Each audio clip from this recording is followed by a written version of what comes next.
сәлеметсіздер ме? 11 сынып қазақ тілі пәні бойынша видео сабақ тақырыбы семей полигонының зардабы.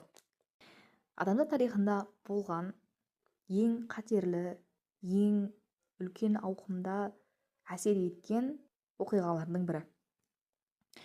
Семей ядролық полигонында сынақтар жалпы саны 456 ядролық және термоядролық жарылыстарды құрайды екен. Олардың арасында 116-сы ашық болған, яғни жер үстінде ашық жерде жарылған. Семей полигонында әуеде және жер бетінде өткізілген сынақтық ядролардың зарядының жалпы қуаты Хиросимаға тасталған 1945 жылғы атом бомбасынан қуатынан қарағанда 2,5 мың есе көп болған екен. Ядролық жарылыстар туралы халыққа 1953 жылдан бастап қана ескертіле бастады. Яғни адамдар мен малды осы радиоактивті заттардың таралмайтын аймақтарына уақытынша көшіріп, оларды яғни орларға немесе кепелерге, қорғаныш нысандарына жасыруға деген әрекеттер жасалды. Бірақ осы адамдарды басқа жерге көшіргенімен жарылыстан кейін адамдар өз үйлеріне қайтып келіп отырды. 1989 жылдың ақпан айында Семейдегі атом полигонын жабу үшін Невада-Семей атты қозғалыс митингі өткізіледі екен. Оның басын бастаған бізде атақты қоғам қайраткері және ақын жазушы Олжас Сүлейменов.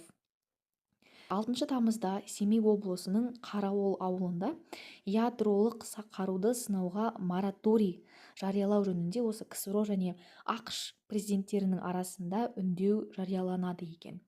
Сол уақытқа дейін үнсіз келген халық бәрі бірге ядролық қаруға жол жоқ, сынақтар тоқтатылсын деп айтқан болатын. Осы ядролық сынақтардың қатері жөнінде бұқаралық ақпарат құралдарына, телевизорға, газеттерге көптеп әңгімелеп бастайтын болды. Осы радиациялық сәулелердің зардаптары жайлы дәрігерлер мен ғалымдар да енді сөйлеп ашықтан әңгіме қозғайтын болды. Бұқараның қысымынан Семей полигонында сынақтар саны азайып, КСРО үкіметі ядролық қаруды соңында тыйым салу туралы шешім қабылдаған екен. 1991 жылдың 29 тамызында Семей ядролық полигоны біржолата жабылып, 1992 жылдың мамырында оның базасында Курчатов қаласындағы ұлттық ядролық орталық құрылған болатын. 2012 жылы денсаулық сақтау министрі осы зардап шегушілердің тізімін жасау туралы бұйрық берген болатын. Бүгінге дейін полигоннан осы зардап шеккен 260 мың адам тізімге енген.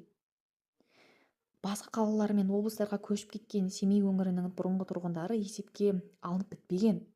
Демек, осы Семей полигонының зардабы қазақ жерін әлі кезіп жүр. Сіздер дүние жүзіндегі сынақ өткізілген полигондар туралы қосымша әдебиеттерден мәлімет жинап көріңіздер. Сілтеме жасай отырып, шолу жасаңыздар. Назарларыңызға рахмет, сау болыңыздар.